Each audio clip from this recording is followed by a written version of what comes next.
Hey, Shalom Yahweh, Ba'ashem Yahushai Barakatham to all the brothers in Israel. Shalom Yahweh, Shamar, Alatham, Ba'ashem Yahushai to all the sisters. This is the ISUPK in Las Vegas. Start out of 1 West 125th Street, Harlem, New York. And today is the Tuesday Brotherhood class.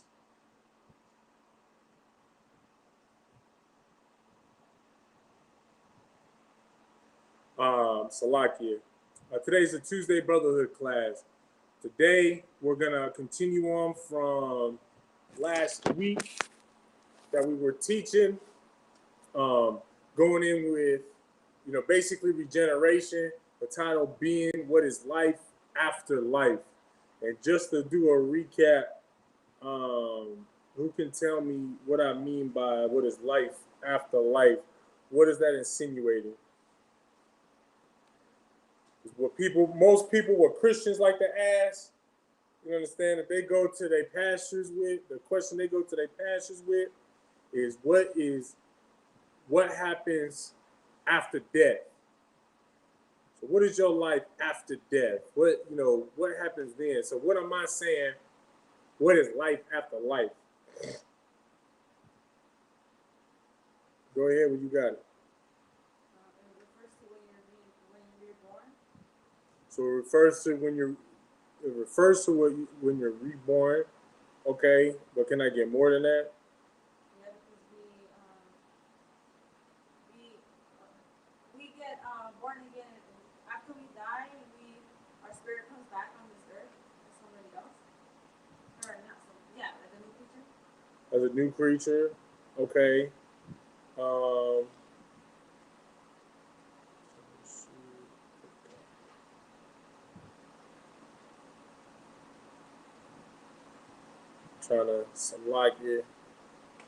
Trying to get this ready for you, posted for y'all, so y'all are able to sign in.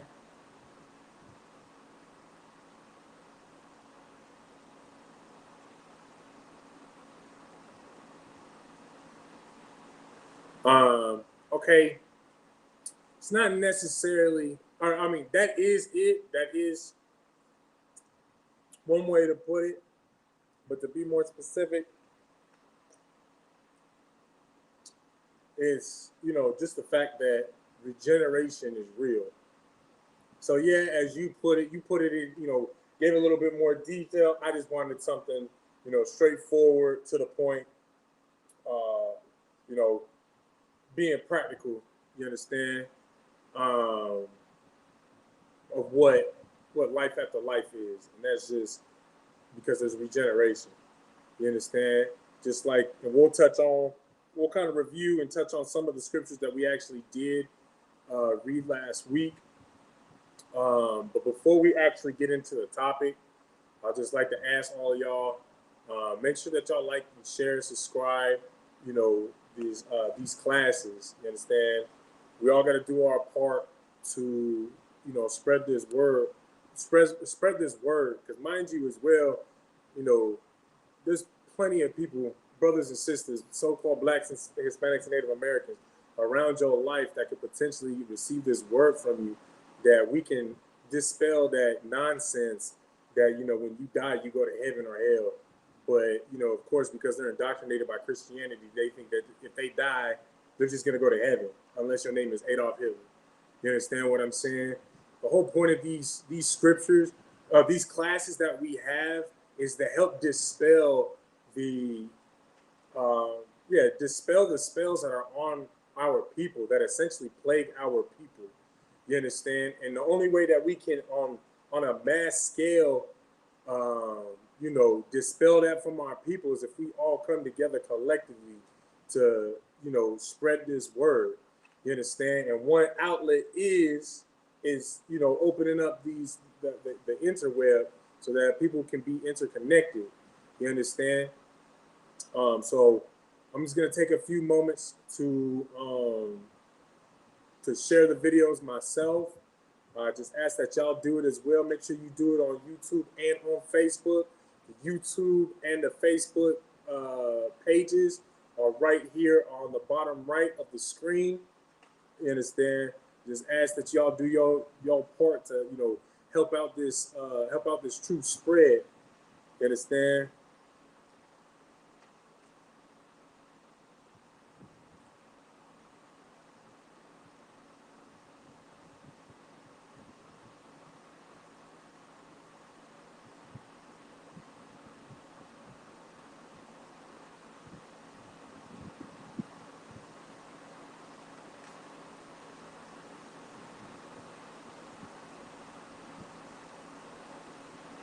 So a lot of kids just bear with me.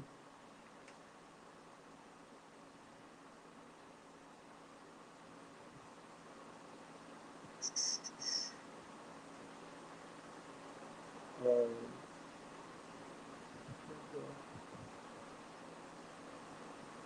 did you get a notification for Facebook and YouTube? I got the one for Just one? Facebook. Yeah, not the one for YouTube yet.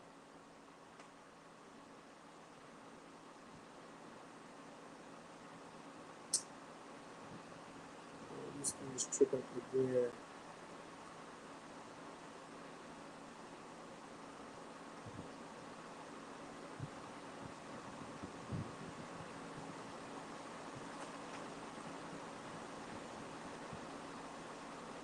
Yeah, for some reason it won't let me freaking post those ever Oh, automatically? on YouTube. No, I'm trying to post the sign-in sheet for YouTube.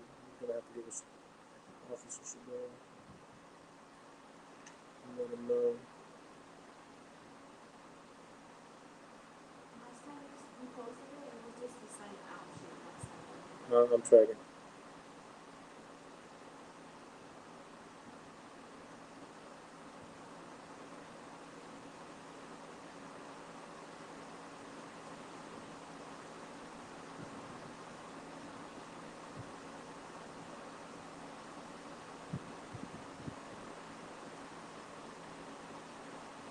Ooh, I'm not a fan of technology. Let me tell you something.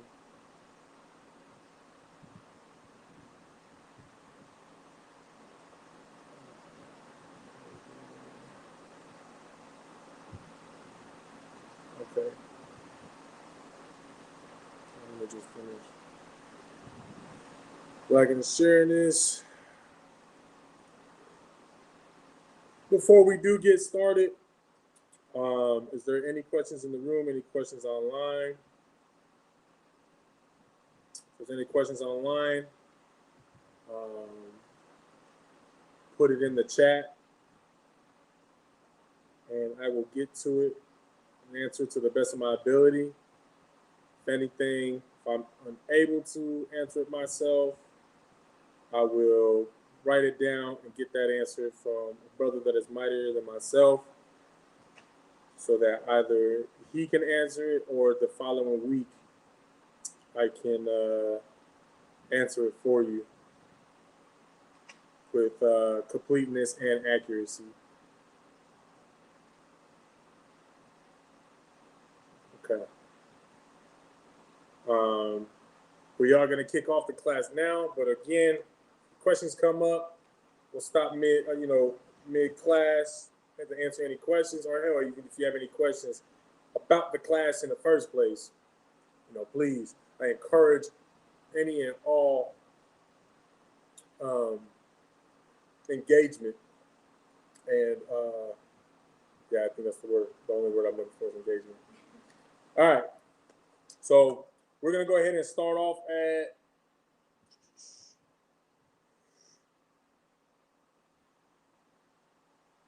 we'll go ahead and start off at the book of Ecclesiastes, chapter 1. We're going to start there for today. Man, I need to get me a little dog on the bottom. Falling apart. Let's do some weathering. All right. So we're going to start off at the book of Ecclesiastes, chapter 1, verse 4. And then again, like I said, we're going to start off from a verse that we had read last week. You understand? So Ecclesiastes chapter 1, verse 4. One generation passeth away, and another generation cometh, but the earth abideth forever. Verse 5, the sun also ariseth, and the sun goeth down, and hasteth to his place where he arose. Now, with those two verses, what can you, like, putting it very simply and quickly, being practical, what do those two verses say together?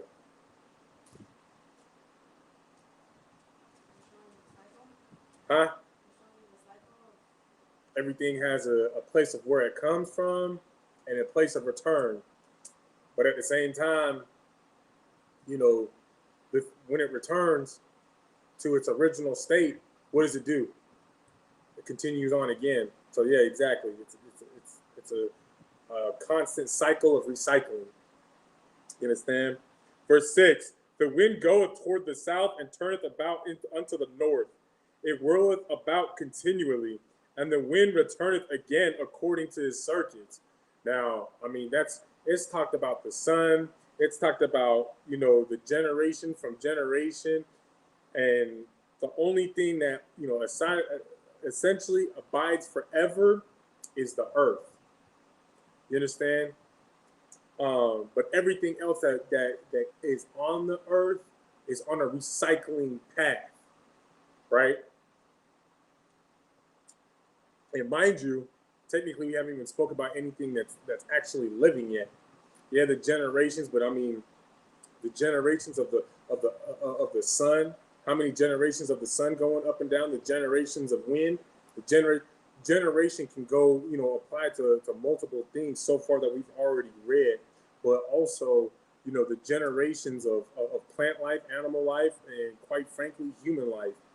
You understand? They keep coming and going, right? We're going to read on. Verse 7, all the rivers run into the sea, yet the sea is not full. Unto the place from whence the rivers come, thither they return again. Well, mind you, water is not a living thing. A river and a sea, they aren't living things. But it's telling you the relationship between the two on how they recycle each other, how they fill each other and continuously fill into each other. Okay. I appreciate you, sis. I'm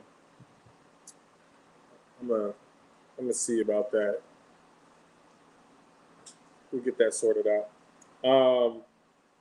But yeah, these are things um, that are, it's naming off in particular the things that aren't even living, but have a recycling manner, right? Verse 8, all things are full of labor. Man cannot utter it. The eye is not satisfied with seeing, nor the ear filled with hearing.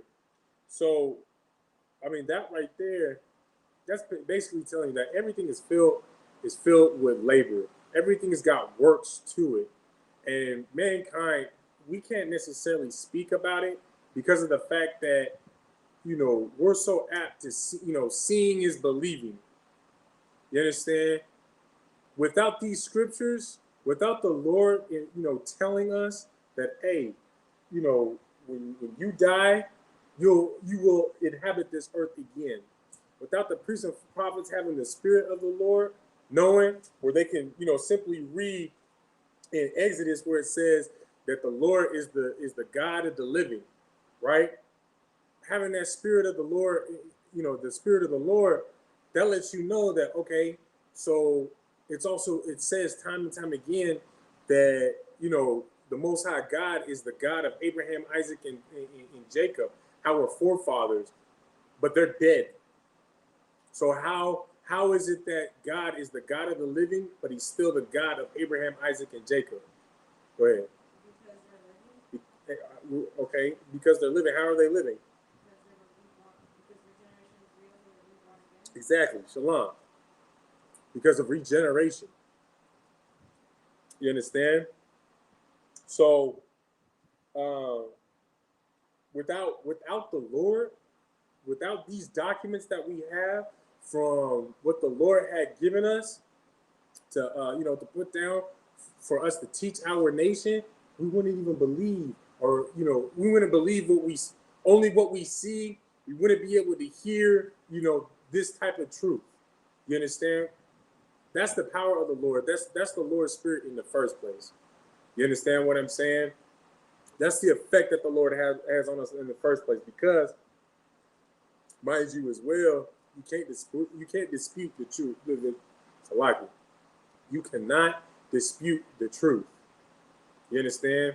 And the Lord is only going to get, his words is the truth. If the Lord said that the sky was red, that's basically what it is.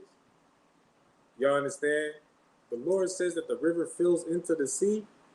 We know that's what it is. You understand? Everything that we know is because the Lord commanded it to be so. Everything is happening. The prophecies and everything is happening because the Lord says so. You understand? And the way that our life, how our cycle of life, the circle of life, is conducted is because that is the way that the Lord had intended it to be here on earth. You understand? Does that make sense? So now, mind you as well, the hell does without God, without the Lord, what the hell does man know? What the hell can man even do, let alone know? What are we able to see? Here in the ISUPK, we're able to see these end of times, the signs of the end of times. How? How are we able to see something that nobody else can see on this same earth, who are also witnessing these events? Because it was written in our documents, because we are reading from the Bible, we understand this. You understand? The Lord allowed us to open up the book of life to be able to understand all of these things, right? And all throughout all of the generations, we've always been able, whenever we've had these scriptures to our disposal, we've always been able to find a way to tell what the times were. And that goes from, from prophecy like we just spoke about, to even when we should farm, what the time of year is. You understand? All of these things were, essentially was taught from the Most High God unto us. You understand? So reading on. Verse 10, is there anything there, is there anything whereof it may be said, see, this is new. It hath been already of old time, which was before us. I mean, now you were here last week, so what does that say? What is that saying right there? Break that down.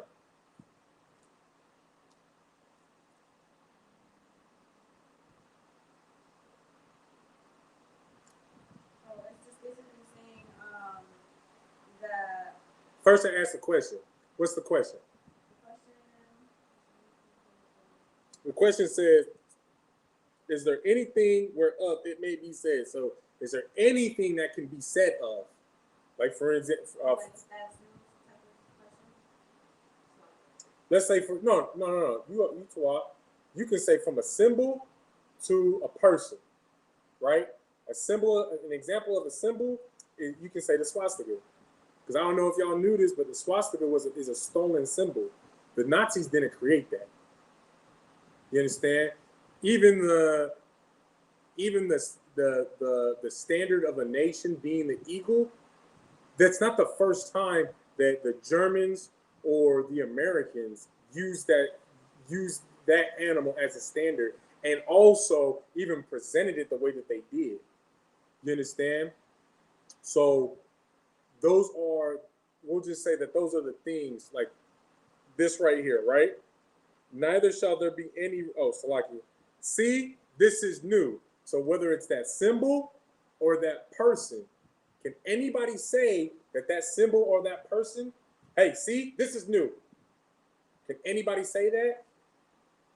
Why? Right, just like how I was just saying about the swastika, what I was saying about, using the eagle as I keep wanting to say a battle standard, but it's not necessarily a standard, a representation of the country, essentially, the people. You understand? It's not new. You understand? Because what? The Romans, the Germans, the Americans, they all used the eagle, or they was holding on to some sort of weaponry in one talon or in one foot and talon, and on the other foot and talon they had some sort of plant. Some a plant that was that represented their country in some way, right? And then again, that goes all the way back to the Egyptians. The Romans stole that from the Egyptians. But the thing is what do all four have in common? Huh? It's not anything new, but give me more. What is the similarity between America and Egypt and Rome and Germany?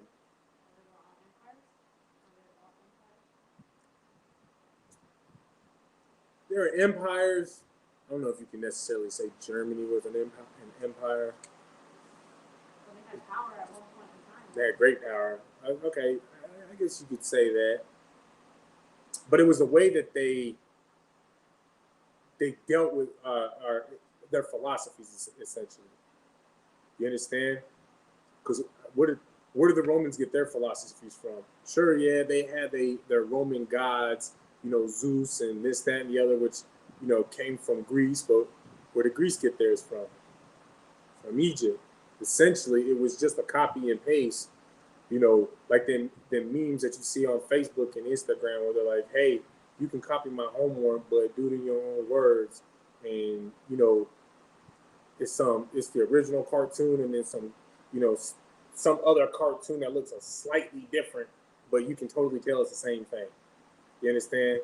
That same vibe, or it's that same thing between all four of those countries.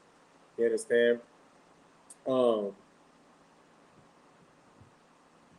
Let's move on though. Let's move on from that. I don't want to spend too much time on that. It have been already of old time, which was before us. So how you break that part down?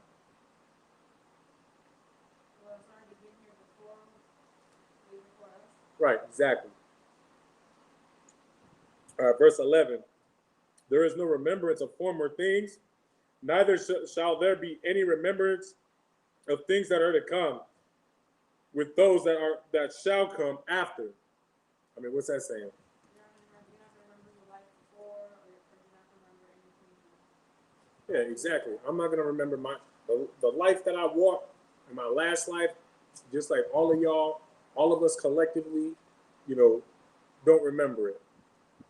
But and then moving forward, my next life after I pass from this life, I give up the spirit from this life. When I go into my next life, I'm not gonna remember this life. You understand? Pretty cut and dry. Now we're going to go to Ecclesiastes chapter 3, verse 15. That which hath been is now, and that which is to be hath already been, and God requireth that which is past. Now, see, that's pretty simple, right? We understand that first portion. Pretty simple. What is that last part where it says, and God requireth that which is past? What is it that the Lord requireth that has already been passed? First of all, follows the law, statutes, commandments. Exactly. You understand? And it's not saying that it has passed as in P-A-S-S-E-D, something that passed. You understand? It's P-A-S-T, meaning something from the past, which what is the only thing that the Lord has ever required of us throughout all of time? It's always been the same. Follow law, statutes, commandments. He still requires that today, just like he did in the past. You understand? He's always going to require that. You understand? And again, ain't nothing new under the sun. Mind you as well, not that the Lord is under the sun with us, but what is that? I believe that was Malachi 3:6. Let me just look real quick. We're fortunate enough that the Lord, yeah, there we go. That the Lord, is graceful enough unto us that even though that nothing is new stays under, or it's likely that nothing under the sun is new, and the way that he deals with us won't be it won't be new. You understand? Even above this, somewhere where the Lord resides in the heaven, in the fourth dimension in which He dwells, you know, He doesn't change. You understand? And that's why, even though it is difficult for us, but it's a simple thing to know and understand how we're supposed to serve the Lord, how to find out what the Lord requires. Because at no point should we ever say that, you know what, oh, we need to start eating pork. We need to have swine on our tables as a sacrifice for our high holy feast days. No longer, or we should never, even question that in the first place, right? Because in the book of Malachi, chapter 3, verse 6, it says, "For I am the Lord, I change not." Now, what did it just say right here? In Ecclesiastes 3 and 15, that which have been is now. What have been that's going on now, the Lord still requires us, even after all of our generations that we've already passed. You understand? The generations that Abraham, Isaac, and Jacob have lived through, walked through, gone through, all the way up until today, you understand, is still required. And that which is to be have already been. The things that are going to be have already been. Those laws, statutes, and commandments that were set for us have already been set. The guidelines for us to even follow in the first place have already been set. You understand what I'm getting at? And God requireth that which is past. Now, mind you, go back to Malachi 3 and 6. For I am the Lord, I change not. Is he or is he not saying literally the same thing? That everything is this, everything remains the same. You understand? My words have already passed through, through your ears, through your spirit, time and time again. I'm not changing. The Lord is forever, and so are we, but just in a different manner than He is. You understand? So,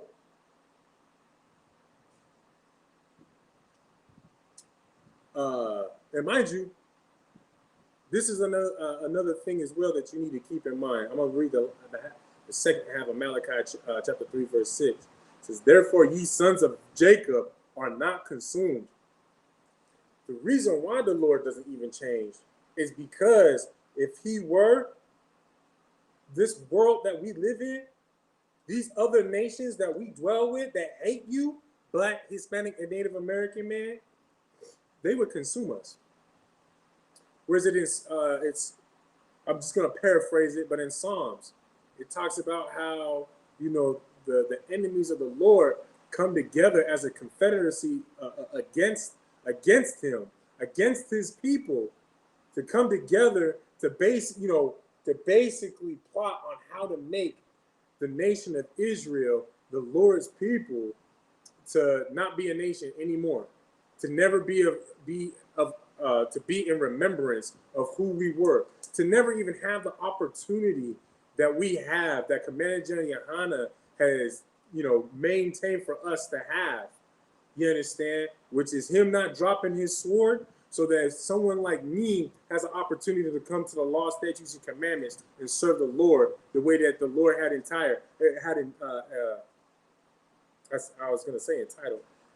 once required.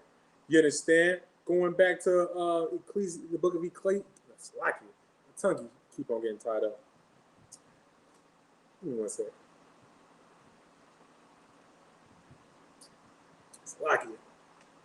Going back to the book of Ecclesiastes, chapter 3, verse 15, on the last half, where it says, "And God requireth that which is past."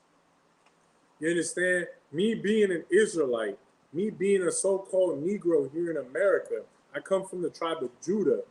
You understand?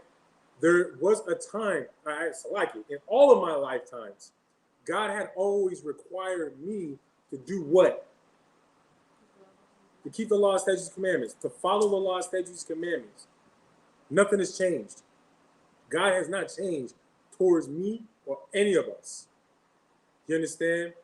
But it's because of Commander Jenny Yohana that we all have this opportunity, and which is also why it's important for y'all to do your part to, to share this class. You understand? And it's not necessarily just the ISUPK Nevada class or the ISUPK Las Vegas class. You understand? Make sure that anytime that you see any type of ISUPK class that comes up on any of your feeds, any type of ISUPK information video that's being put out, whatever platform you're on, what is it? Facebook, Instagram, YouTube, TikTok. I don't know how you necessarily working on Snapchat, but if you get it going on Snapchat, make sure that you're always working to push this out. You understand? Because you have to understand that just because you are learning about this truth doesn't mean that everything stops with that. You applying it for yourself, it doesn't stop there. Because mind you, there's work that needs to be done for your brothers and sisters to the left and to your left and to your right. You understand? They need to be woken up too. You understand? They need to come back to these laws, statutes, these laws, statutes, and commandments as well. You understand? All right. So now we're gonna move on.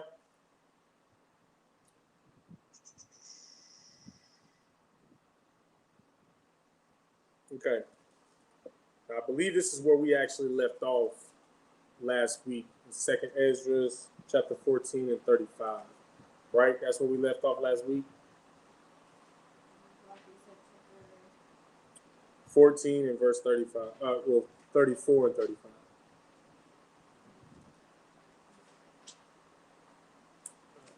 This is over yonder.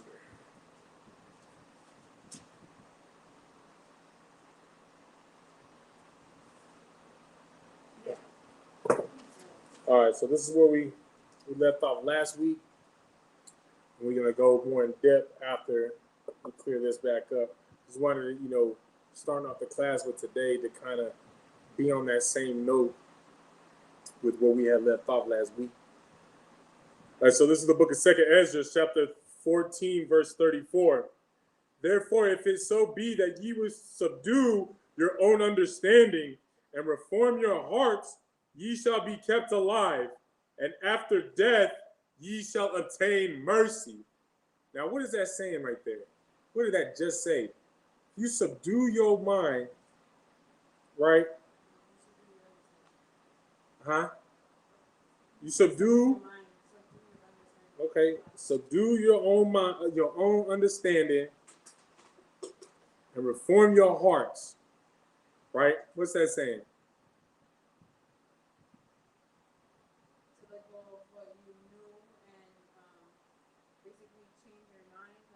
To what? Like, for instance, for whatever we knew before, to change your mind to what we know now, like following the laws and commandments, we know that now. That's simple. You just reform. You subdue your understanding. Don't be worried about what you thought before. And just reform your mind, your heart, to what you should be thinking now. What you can be taught now, which is to be taught the law, statutes, commandments, right? Ye shall be kept alive, okay? And after death, ye shall obtain mercy. So, with this saying that ye shall be kept alive, what does that mean? How are you going to be kept alive when right after it says, after death, you're going to obtain mercy? You shall obtain mercy. By that is like, if you're doing right now, you'll obtain mercy by like your next life, where you'll be at in your next life. Okay. Yeah. Yeah.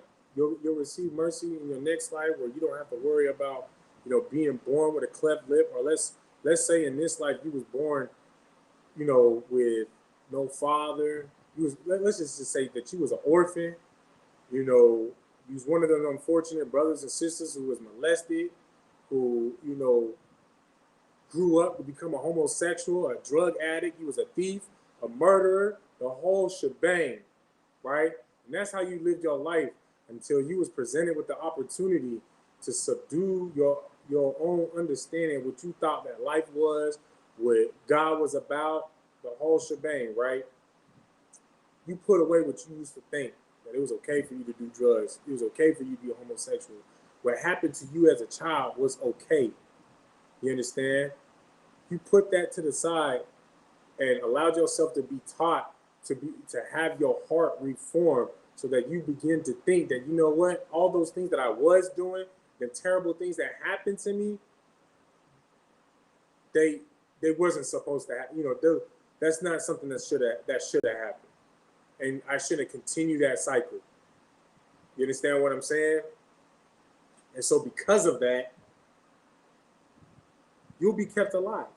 Instead of instead of the Lord sending evils and curses upon you, instead of the Lord sending AIDS into your life, instead of the Lord sending,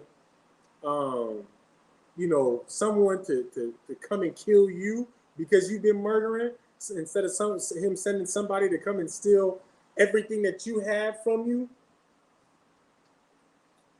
or to molest your children, it's not going to happen, right? Because you get mercy not only in this life, in the next life, but in this life as well. Because you should have been killed. The moment that you decided to do them drugs, should have been killed. The moment that you decided to be a homosexual, you should have been killed. That moment that you killed somebody else, it would have been righteous and just for you to be killed, to be killed right back. Now, when you killed that person, I mean in the context of being a murderer, where that taking of the life was absolutely unnecessary. Go ahead. I was gonna say, like, for instance, like, isn't there, like a precept that talks about that? Like, for instance, like, just, you know how people believe that because, let's say I did something wrong right now, and nothing bad happens to me right now, that I believe that it's alright, but, like, Yeah, I know what you're talking about. but then, yeah, is that kind of like what you're referring to right now? Kind of? Hold on.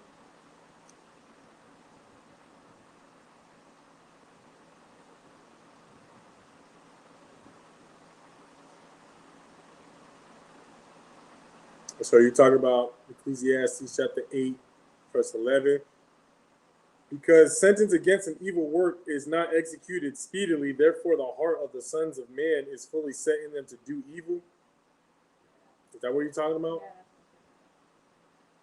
So what's your question? Oh no, I was just saying, like, you know how basically that's talking about something that you do right now, and it won't, like how I'm talking about, it won't be executed speedily just because it doesn't happen in this life. But let's say in another life, that execution that it's talking about could to me in the next life, depending on what it is that I did, just because it didn't happen to me now, but. What do you think is a precept for what you are saying right now? Not what I said. To back up what you are saying, because you asking about, give me an example of someone that's going to be dealt with in another life. Just give you an example. Yeah. Any of us, right? Okay. I mean, you're right. But who else? Because right here, what we're already reading is letting you know that you'll be dealt with in the next life if you don't reform. Now, mind you, this is speaking to Israelites, so-called blacks, Hispanics, and Native Americans, for them to reform their life because we have the opportunity. Because the Lord only deals with who? With Israel, right? So who else? Okay, let's hear it. Uh-huh. Chapter 14, verse 20? Verse what? 20? 20? No. No? 21. Verse 21, and I'll read it. The book of Isaiah, chapter 14, verse 21. Prepare slaughter for his children, for the inequity of their fathers, that they do not rise, nor possess the land, nor fill the face of the world with cities. Now, mind you, whose children are going to be prepared for slaughter, for the inequity of their forefathers? Who? The Edomites, Esau, the so-called white man, our oppressor, right? Because now y'all do know that the Trail of Tears is in the Bible, right? Y'all do know, you know that, right? The Trail of Tears is in the Bible. And we'll kind of sidetrack on that a little bit. Let me see if I can find it real quick.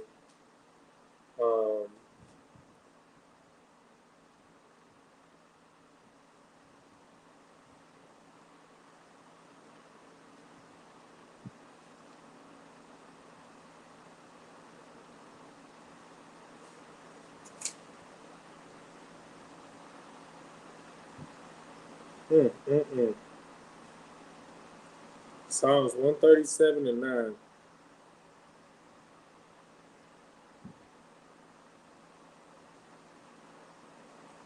Now, mind you as well, I'm really not too worried about sidetracking with these couple of verses and going into with these ones, because of the fact that, this deals with regeneration completely.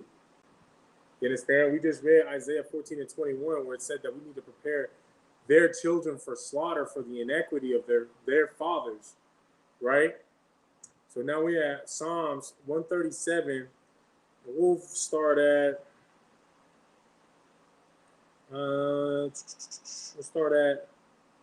actually, we're gonna start at 7. So this is the book of Psalms, chapter 137, verse 7.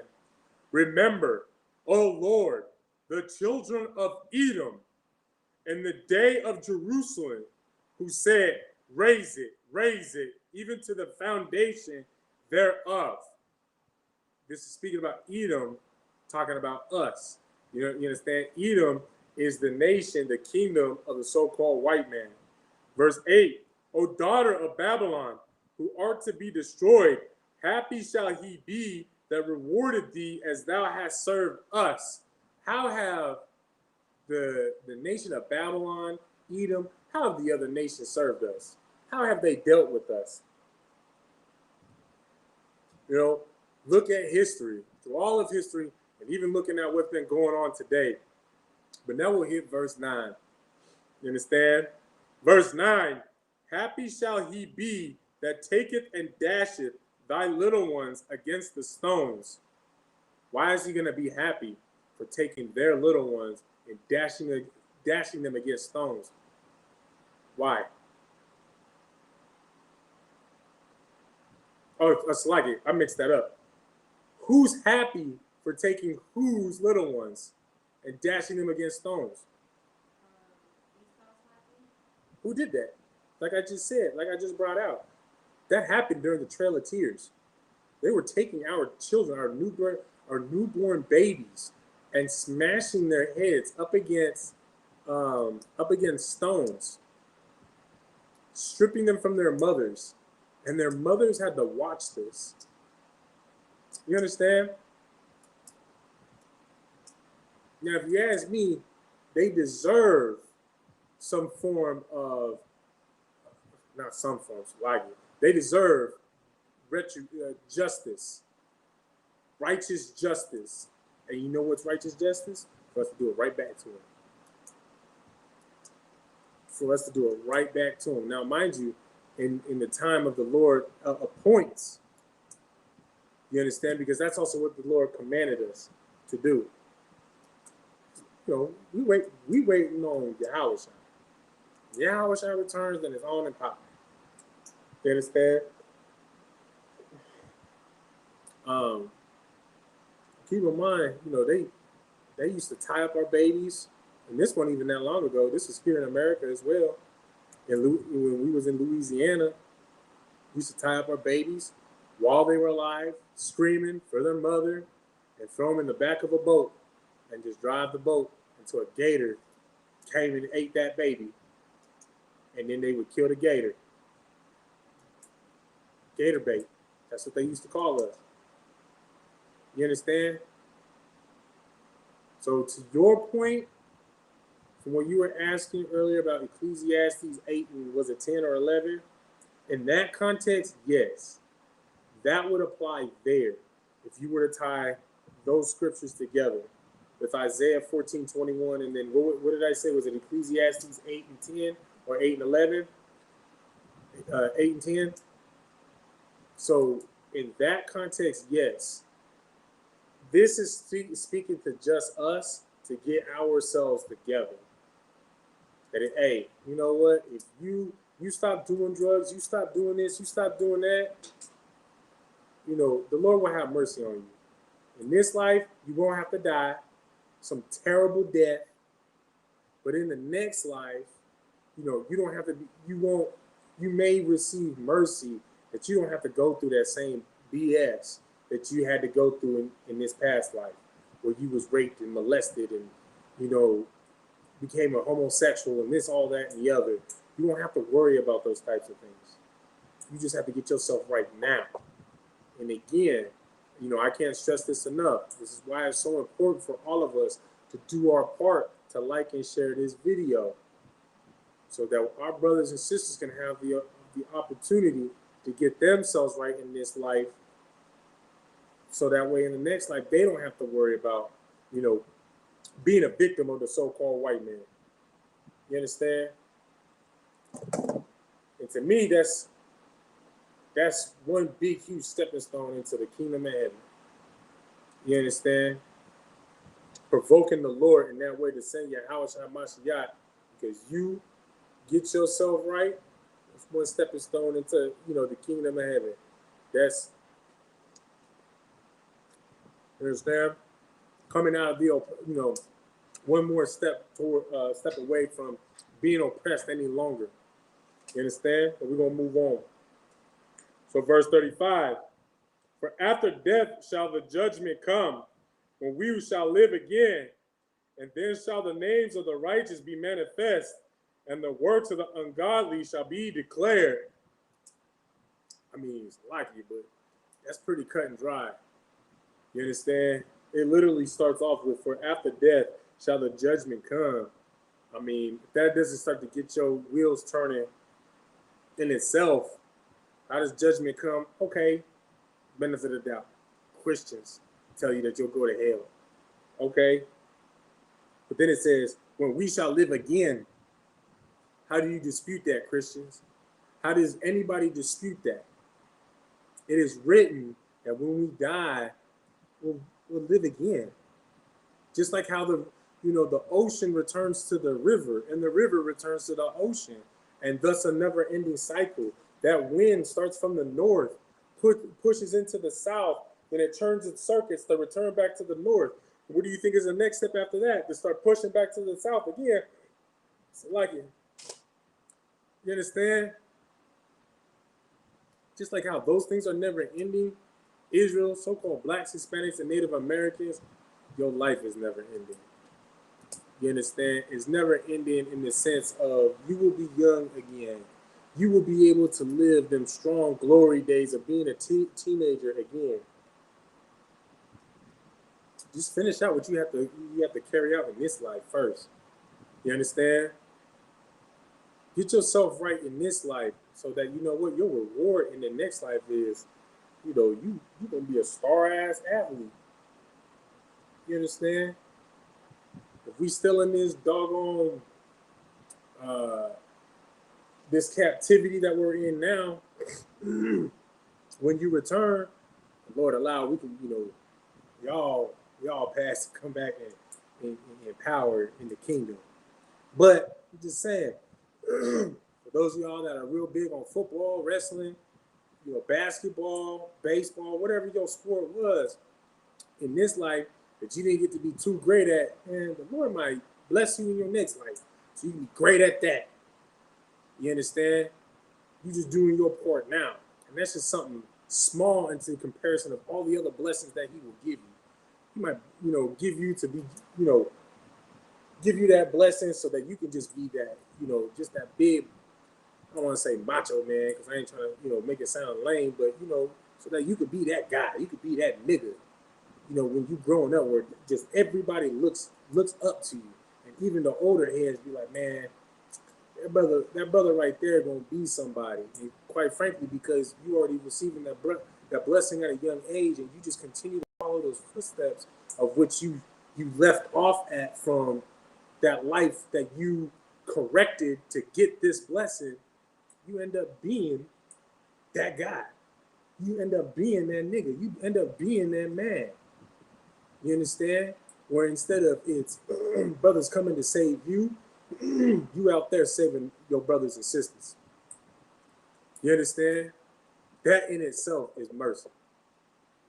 To be able to be that man that gets to be the one that's out there pulling in his brothers and sisters.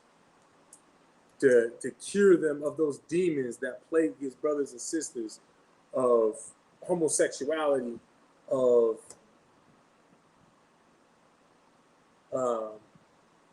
drugs, of hell. Maybe you can be that man that teaches a brother how to even be a man. You understand? That's important too, because mind you as well, there's brothers out there that are afraid to come into this school simply because they don't know how to be a man because they was never taught. You understand what I'm saying? You could be that brother. That could be your blessing. And sisters, you never know. Your blessings could be endless as well. You understand? All right, so we're going to drop that.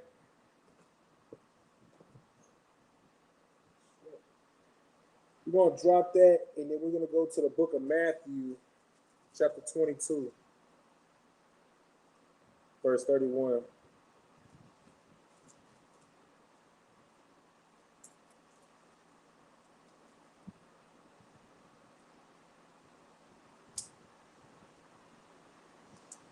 You understand? All right. So this is the book of Matthew, chapter 22, verse 31. Mind you, this is written in red. We're going to read verses 31 and 32, and both of these verses are written in red. Okay? The book of Matthew, chapter 22, verse 31. But as touching the resurrection of the dead, have ye not read that which was spoken unto you by God, saying, so Yahushua is saying, have you not read what God has said? Verse 32. I am the God of Abraham, the God and the God of Isaac, and the God of Jacob. God is not the God of the dead, but of the living. Now, we kind of touched on that earlier. I kind of got ahead of myself a little bit earlier. You understand? Speaking with sis, basically about that. But you got to keep in mind. Now, mind you, Christ spoke in parables. But we already breaking down this parable. How? How is it that we're able to understand this parable? You understand? How is it we are able to understand what the Lord, or like what our King, Yahushua Mashiach in the Hebrew, or Jesus Christ, had just said right here? Simply because of the fact that we just got done reading in the Old Testament, the books that he read to understand who he was, and basically how the circle, on topic, the circle of life, work.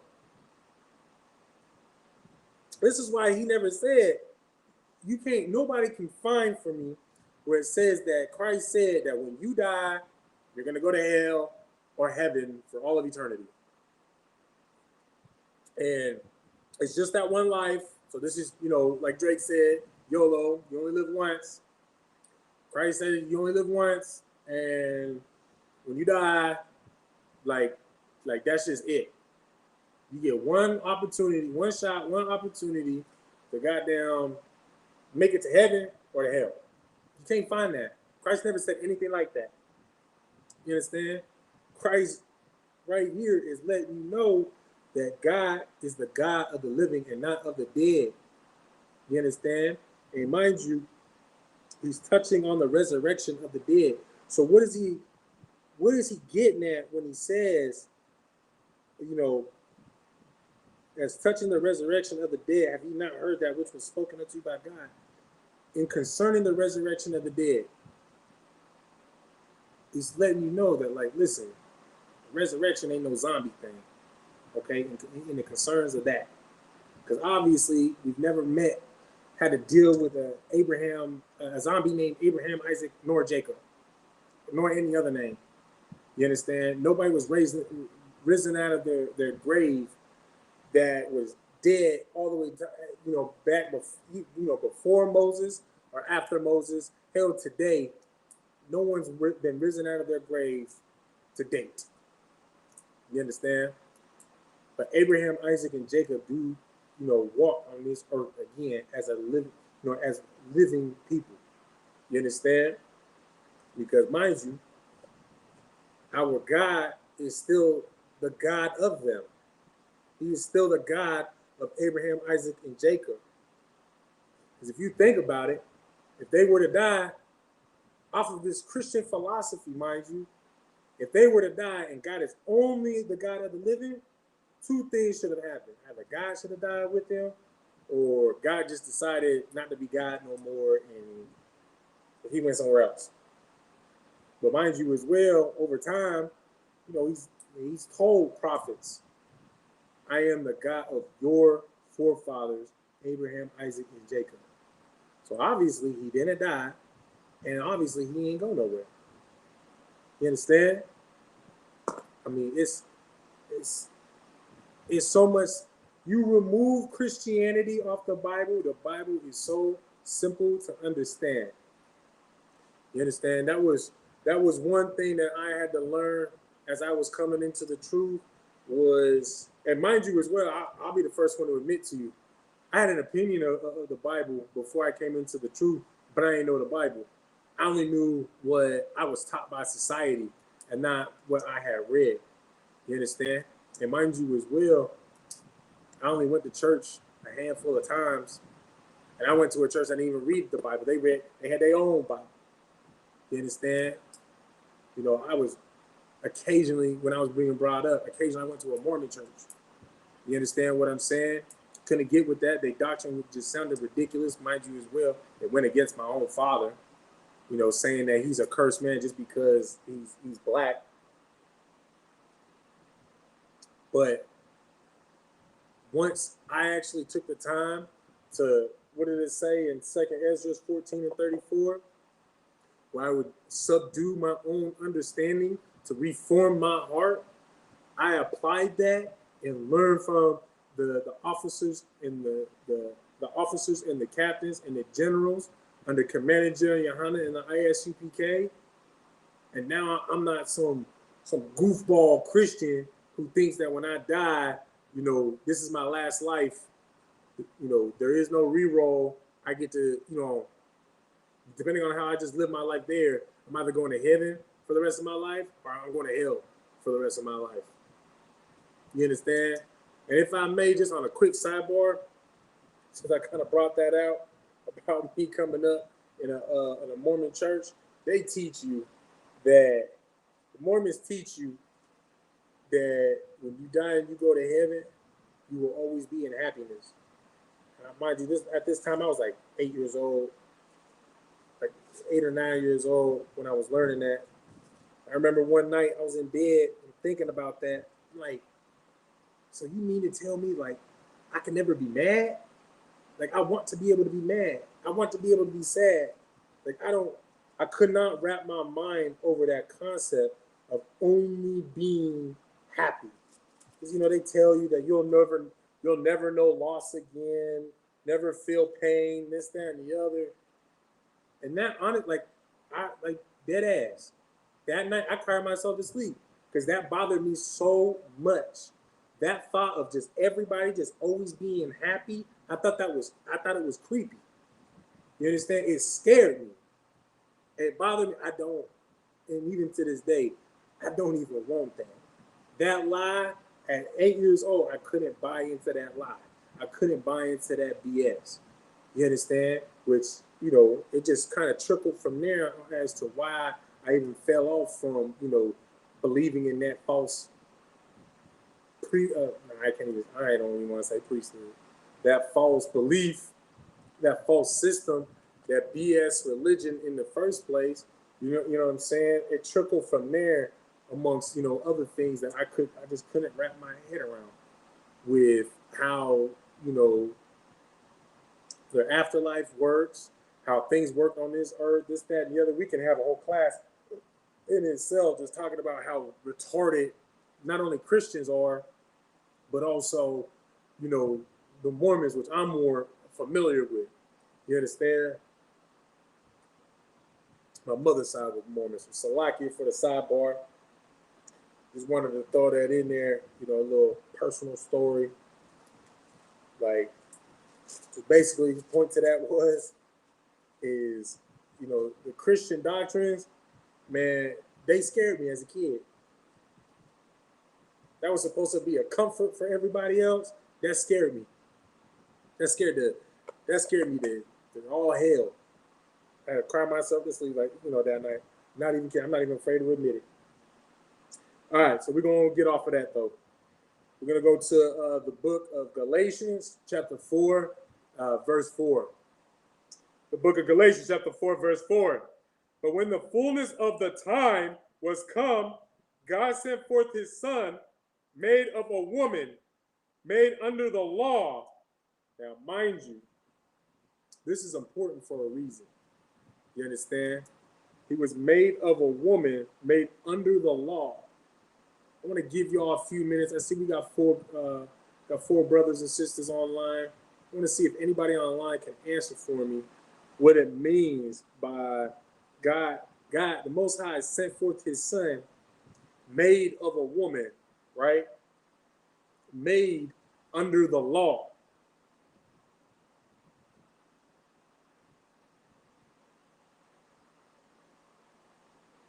See if anybody's got an answer for that.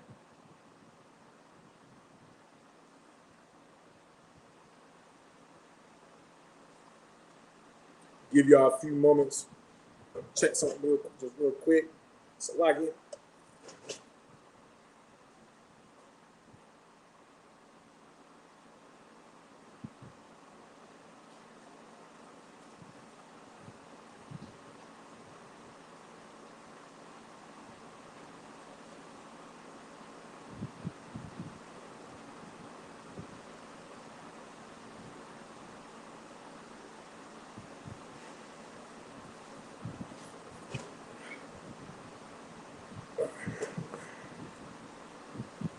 Okay.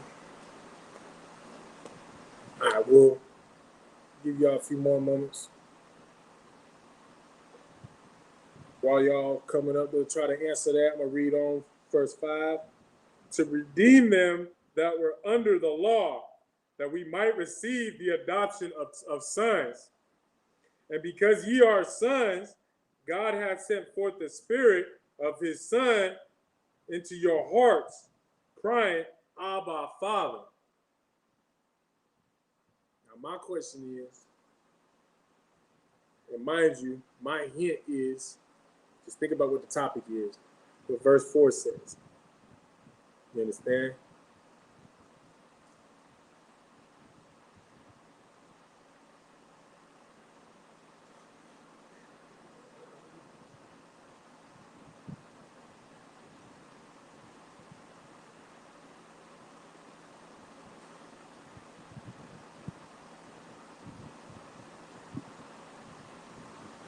Does it mean like a woman to be obedient to her husband? D money, that does not.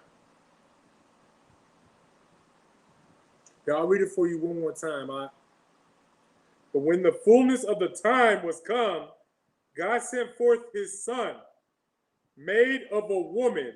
So God sent forth his son that was made by a woman, made of a woman, Salagia, made under the law. Okay, sis, you said a child created by a woman and her husband. Now, how you know it's a child was made by a woman and her husband? First of all, as well, what child do y'all think? What child are we talking about? What son that God sent are we talking about right here in Galatians 4:4?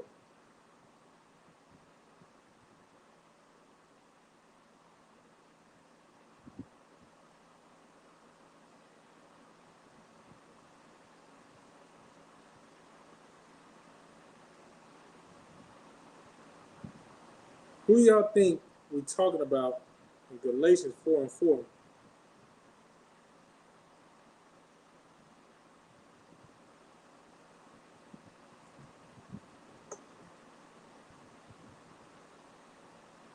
Right. We're talking about Christ. So it says right here that God sent forth Christ. It's like what you said, God sent forth Christ, made of a woman, made under the law. Now, mind you, I don't know. Maybe you didn't. You haven't been here for the whole class, which is to why. But basically, we talking about regeneration right now. So just in case that you ain't up to speed, okay? So, if Christ was made of a woman by the law, how was it that Christ was made of a woman under the law, made under the law? What does it mean to be made under the law? And what is the law? What law is it referring to? But you right, sis, a child created by a woman and her husband. So a man and a woman came together, had a child. Now, how do you prove like that's the law though?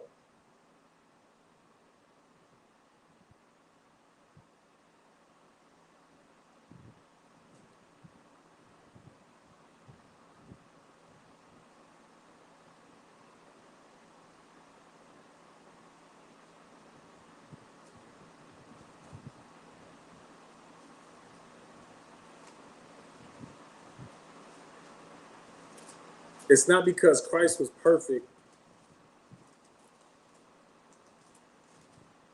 See, okay, and this is why I'm asking this question, all right? Because I want to make sure that you understand this.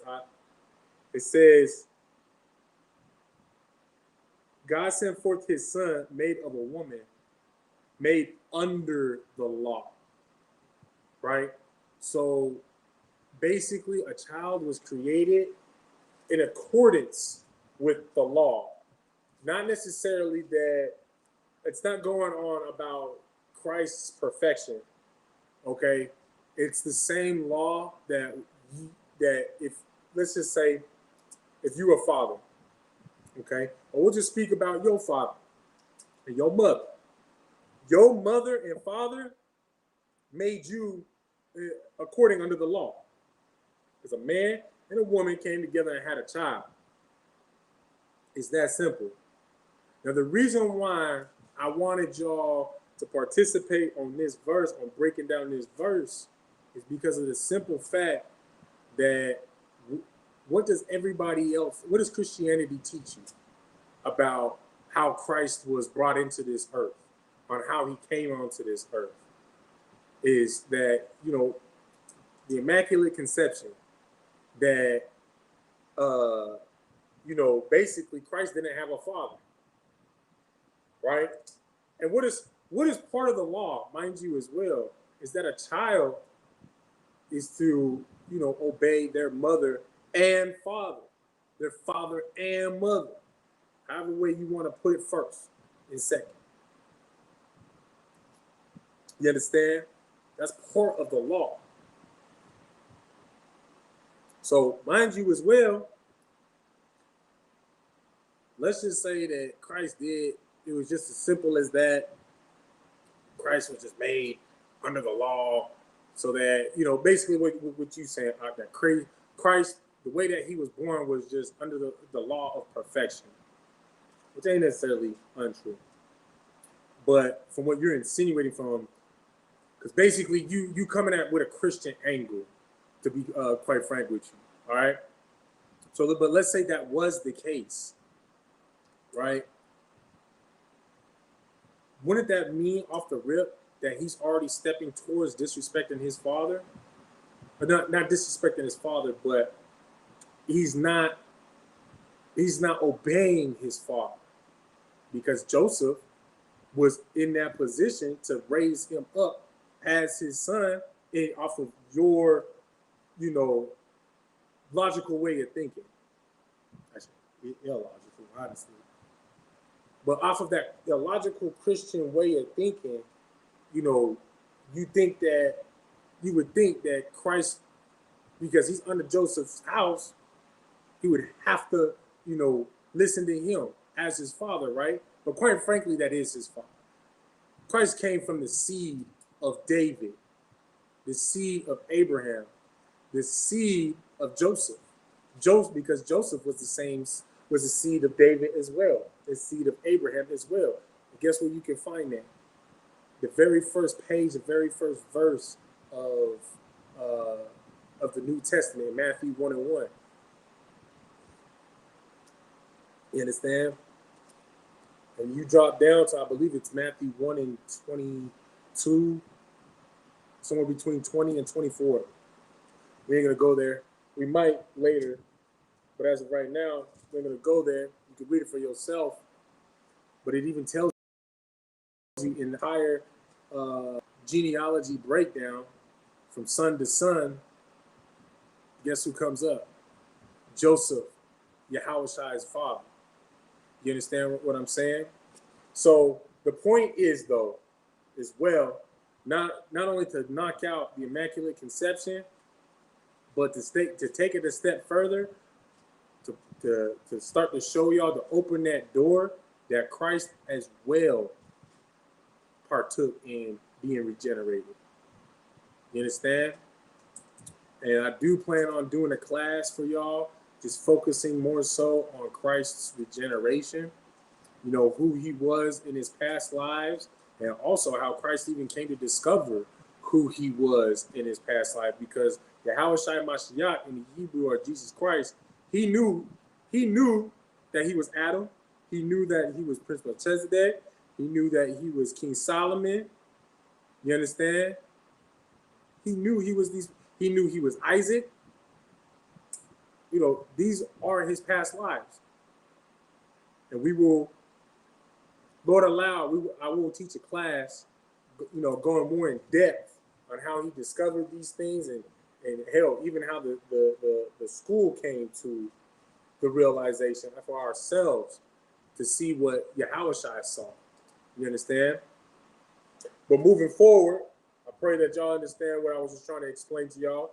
If you don't understand, you got a question, please put it in the comments so that we can I can help you understand.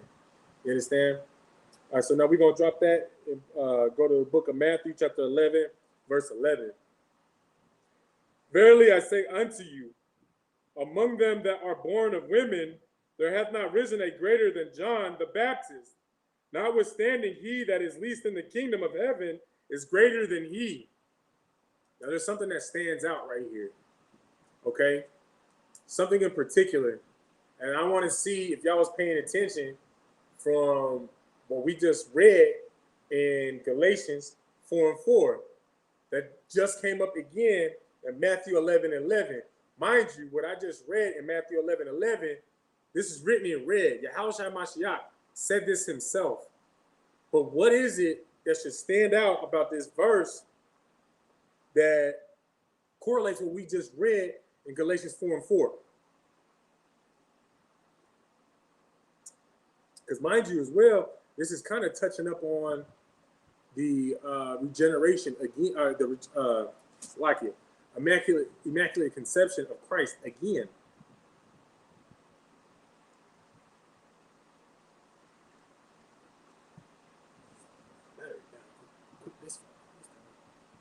I'm gonna give y'all about a minute or two.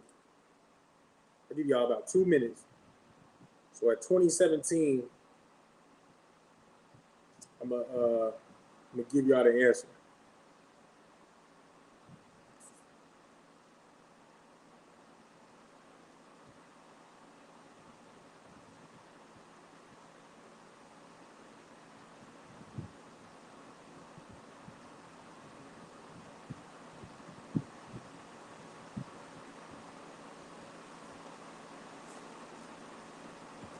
We got about a minute left. Let's see if any of y'all paying attention. If any of y'all can put two and two together.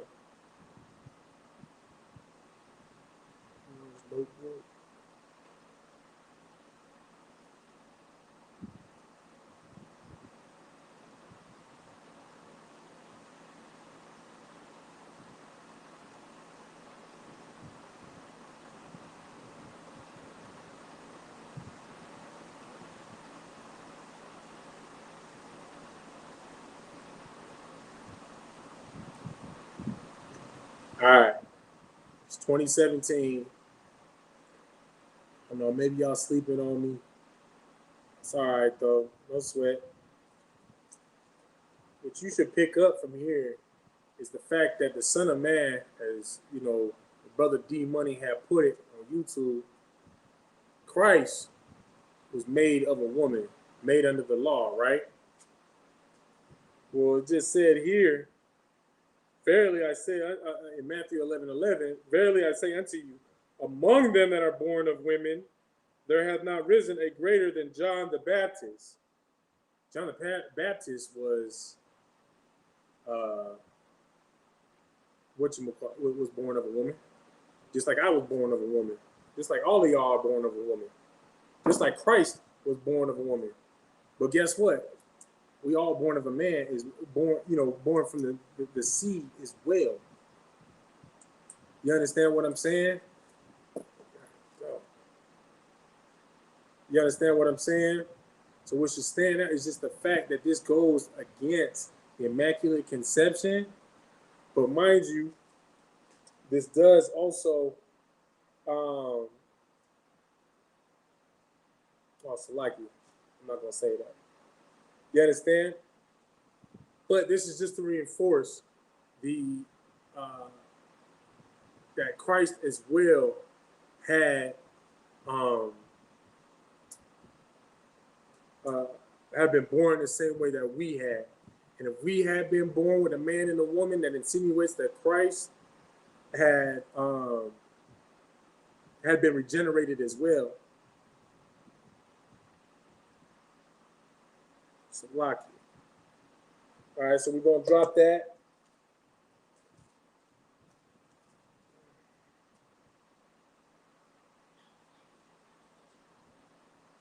Now we're going to get back on topic a little bit harder. You understand? I just wanted to show you some things in the New Testament. Now we're going to go to the book of Jeremiah, chapter 1, verse 5.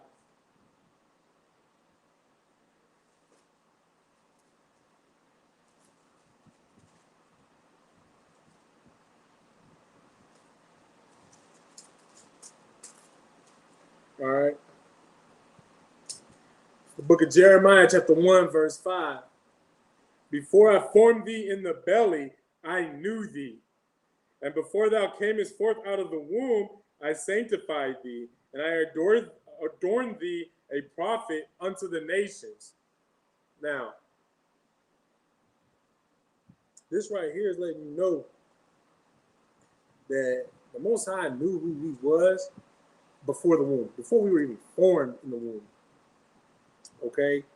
Before we were formed in the womb and before we came out of the womb, He already knew us.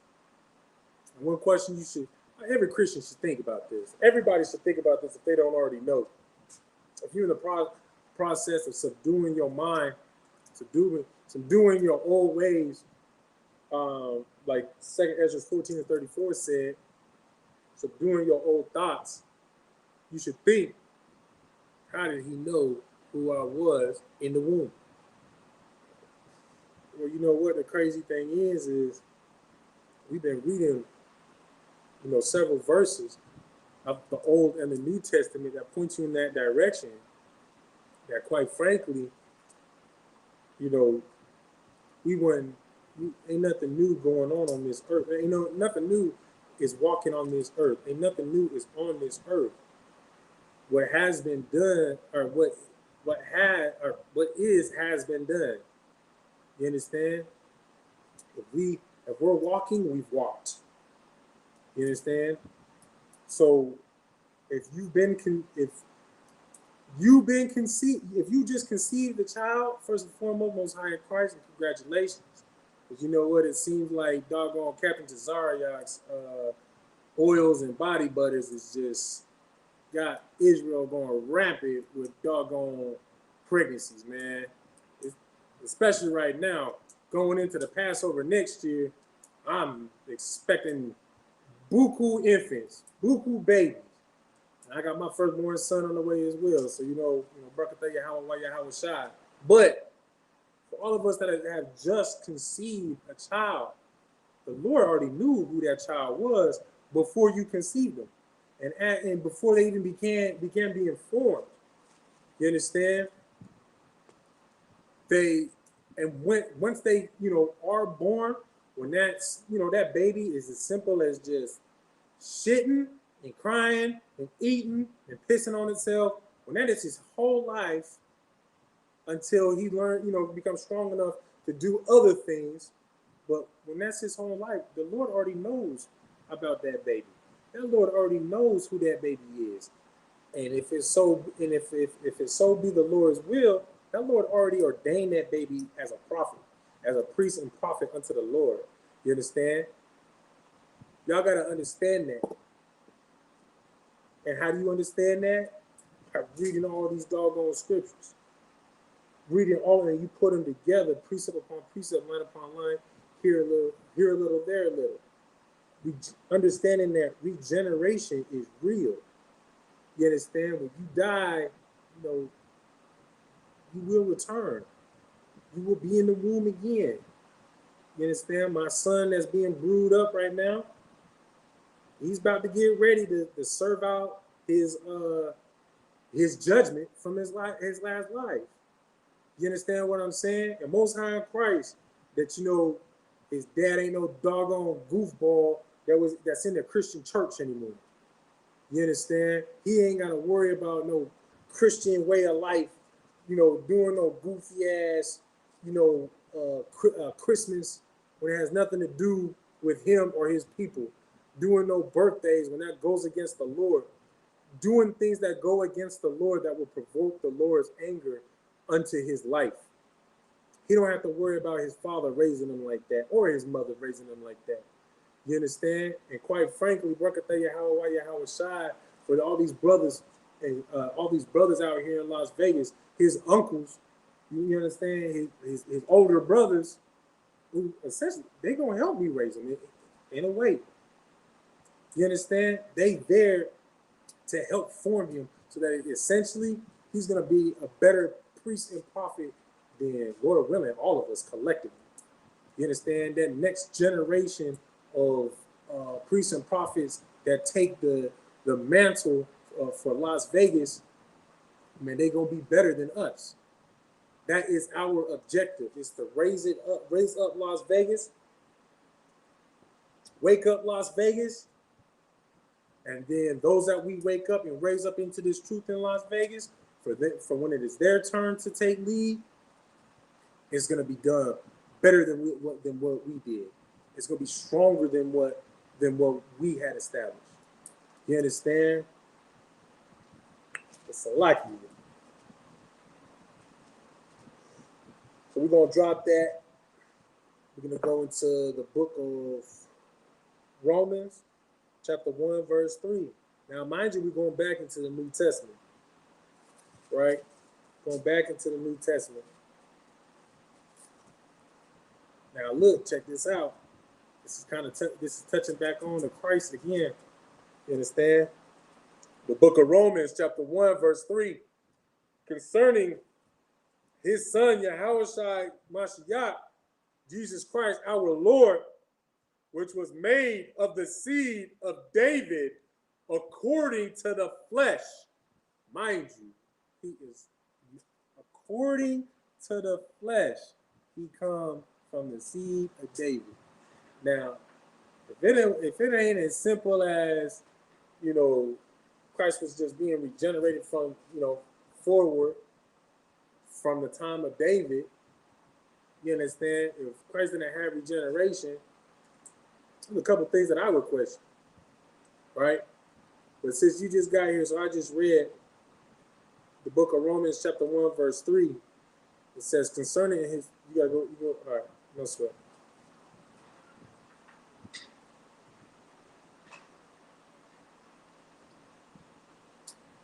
We're gonna move on. We're gonna move along. All right. The one thing that you should ask yourself is, how can Christ come from the seed of David according to the flesh? Okay, not according to the spirit. We didn't share. Christ and King David didn't share the same spirit. You understand? According to the flesh, how is it that Christ is of the seed of David? In fact, I'll do you one better.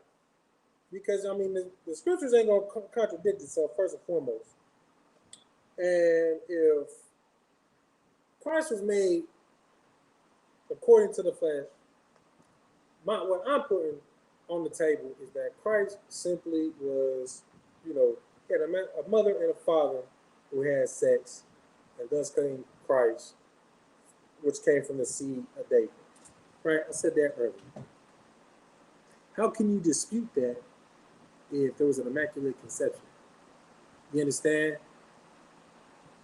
How is it that Christians find, and mind you, what I find funny is that a lot of these, it's almost as if the Christians jump over the first chapter of every doggone book. They don't read the first chapter. Why do I say that? Because when you read, as a matter of fact, I'm going to go there now. Right?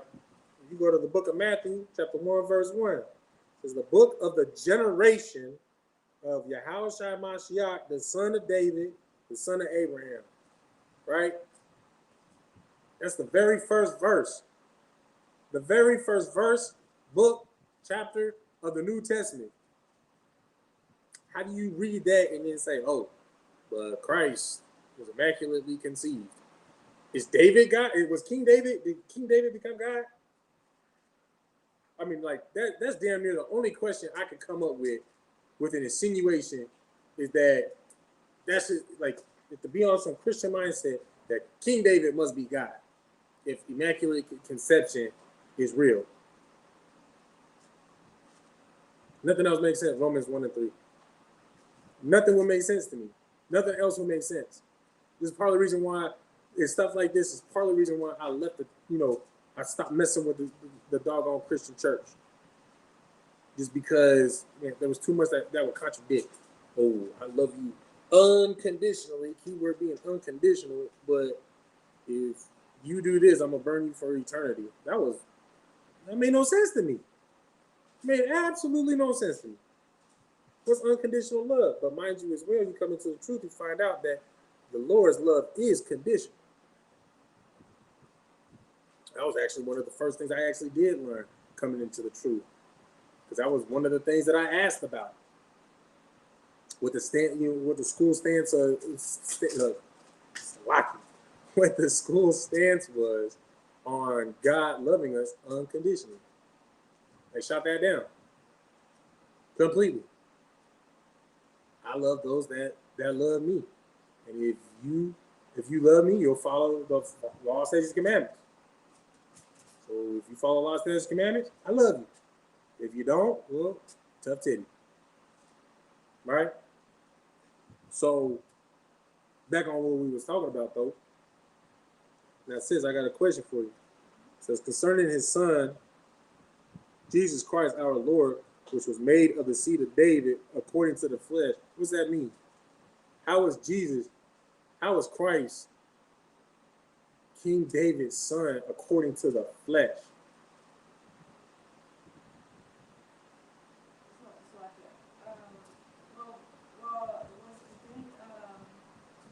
Wasn't Jesus Christ King Solomon at one point? You're right. He was King Solomon at one point. But just read what you got in front of you. Right, but it's like, what I mean is, like, when it says seed of David, because that was his son, right? David was King Solomon's son? Or King David is the father King David is the seed, or it's like King David is the father of Christ. How is it that David is Christ's father?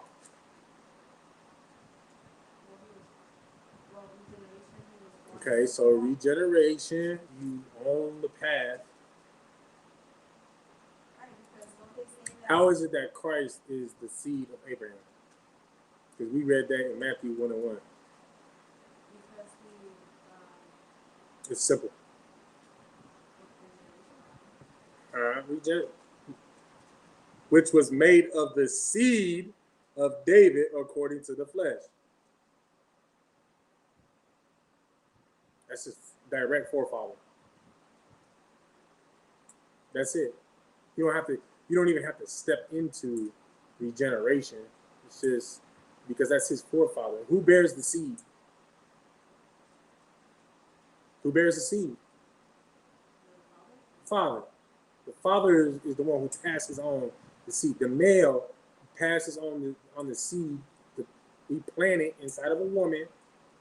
The woman grows the baby. Basically, she's the soil. Grows that little itty bitty baby until that little sprout can't be in the soil no more, and then he pops out. He's born. Right? So if the man holds the seed, is a seed bearer,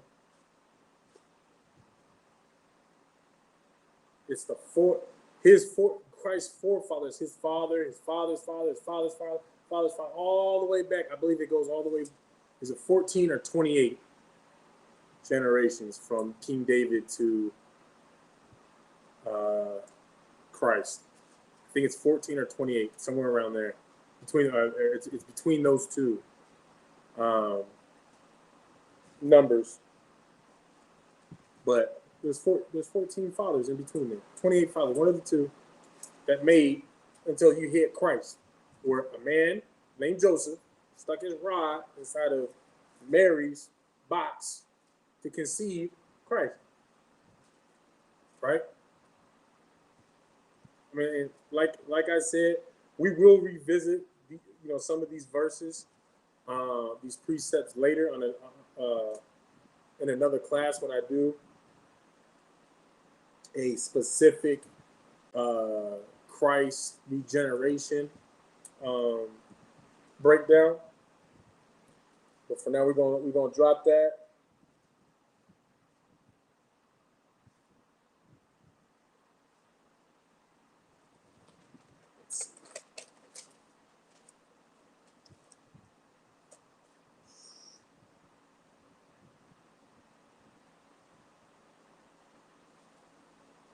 We already read that one. Out of here. All right, we're gonna go to the book of John, chapter 9.